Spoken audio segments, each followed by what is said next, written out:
भगवान कृष्ण के विभिन्न कार्यों के अनुसार इनके भिन्न भिन्न नाम हैं। जैसे मधुसूदन, इनका यह नाम इसलिए पड़ा क्योंकि इन्होंने मधु नाम के असुर को मारा था।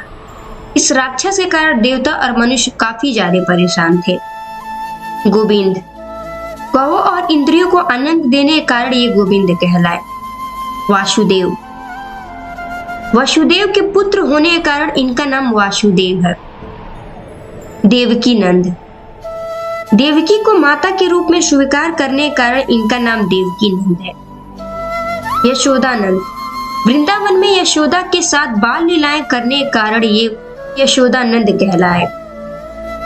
गोवर्धन धारी या गिरधारी, इंद्र की पूजा रुकवाकर गोवर्धन पर्वत की पूजा करने और फिर इंद्र के ब्रज मंडल पर भारी बारिश करने पर लोगों को बचाने के लिए अपने सीधे हाथ की सबसे छोटी उंगली पर गोवर्धन पर्वत उठाने के कारण पड़ गया।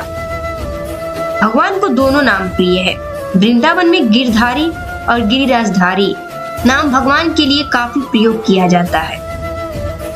पार्थ सारथी, अपने मित्र अर्जुन का सारथी बनने के कारण इनका नाम पार्थ सारथी है। माधव, इस नाम के पीछे दो कहानियां हैं। एक तो बसंत ऋतु के देवता या ऋतुओं के बसंत के समान श्रेष्ठ होने के कारण कृष्ण का नाम माधव पड़ा, क्योंकि बसंत का एक नाम मधु भी है। दूसरी कहानी त्रेता युग के राक्षस मधु से जुड़ी है, जो मथुरा का राजा था। इसी मधु का बड़ा पुत्र यादव राज था, जिसके वंश में बाद में भगवान कृष्ण का जन्म हुआ। मधु के वंश में जन्म लेने के कारण भी इन्हें माधव कहते हैं। केशव, भगवान कृष्ण का यह नाम सुंदर केशों के कारण है। भगवान और गर्ग संहिता में भगवान के रूप का वर्णन मिलता है। गोपियां, सखियां और ब्रजवासी, इनको कई जगहों पे भगवान कृष्ण को केशव के नाम से संबोधित करते हैं। गोपाल, ग्वालों के साथ खेलने के कारण इनका नाम गोपाल पड़ा। कृष्ण, सांवले रंग होने के कारण इनका नाम कृष्ण पड़ा। मुरलीधर या वंशीधर, बांसुरी धारण करने के कारण नंद बाबा ने कृष्ण को यह नाम दिया था। नंद बाबा ने नन्हे कृष्ण को उपहार में बांसुरी दी थी, जो हमेशा उनकी पहचान रही। कृष्ण के व्यक्तित्व से बांसुरी इस तरह जुड़ी है कि उसके बिना कृष्ण की छवि की कल्पना भी नहीं किया जा सकता। मुरारी, महर्षि कश्यप और दीति का एक राक्षस पुत्र था। उसका नाम मूरा था। मूरा अपने बल से स्वर्ग पर विजयी पाली और देवताओं को स्वर्ग से निकाल दिया। तब इंद्र ने भगवान कृष्ण से प्रार्थना की। भगवान कृष्ण और उनकी पत्नी सत्यभामा ने युद्ध में मूरा का वध कर दिया। मूरा दैत्य के अरि यानी शत्रु होने के कारण भगवान का एक नाम मुरारी पड़ गया। मोहन, सभी को अपने तरफ आकर्षित करने के कारण इनका नाम मोहन पड़ा। मुरली मनोहर, मुरली बजाकर सबको मोहने के कारण इनका नाम मुरली मनोहर पड़ा। नंद गोपाल, नंद बाबा के रूप के कारण इनका नाम नंद गोपाल पड़ा। नारायण, सबको शरण में लेने के कारण इनका नाम नारायण पड़ा। श्याम, इनका रंग सांवला होने के कारण इनका नाम श्याम पड़ा। श्याम सुंदर, सांवले रंग में भी सुंदर दिखने के कारण इनका नाम श्याम सुंदर पड़ा। लड्डू गोपाल, कहते हैं कि ब्रज भूमि में भगवान कृष्ण के एक परम भक्त था, कुंभन दास, जिसका एक पुत्र रघुनंदन था। कुंभन दास श्री कृष्ण की भक्ति में लीन रहता था और उन्हें छोड़कर कहीं नहीं जाता था। एक बार उन्हें वृंदावन से भागवत कराने का न्योता आया। पहले तो कुंभन दास ने उन्हें मना कर दिया, फिर लोगों के बहुत ज्यादा जोर देने के कारण वो मान गया। उन्होंने सोचा कि भगवान की सेवा की तैयारी करके जाएंगे और कथा करके वापस लौट आएंगे।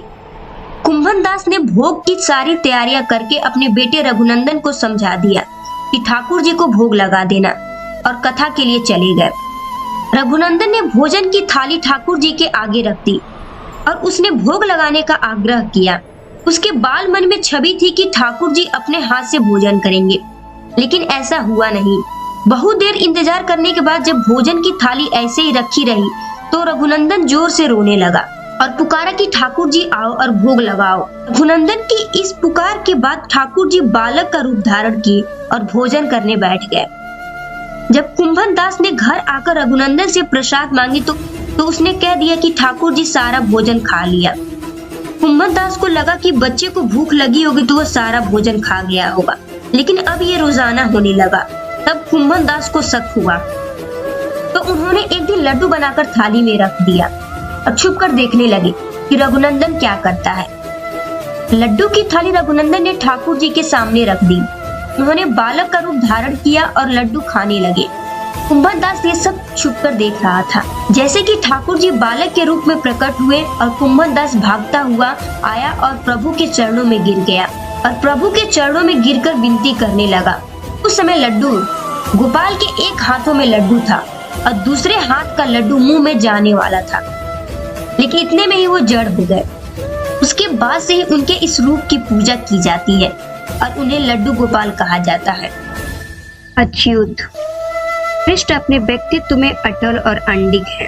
इनकी छवि एक ऐसे देवता की है जो अविचल भक्ति प्रदान करते हैं। यही एकमात्र ऐसे देवता है जो कई रूपों में एक साथ पूजे जाते हैं, जैसे पुत्र, मित्र, भाई, भगवान, पति, पुरुष, योद्धा, सलाहकार और गुरु सन्निहित। कई तरह से लोग भगवान कृष्ण की पूजा करते हैं। अपने हर रूप में कृष्ण अटल और अडिग है, इसलिए इन्हें अच्युत कहा गया है।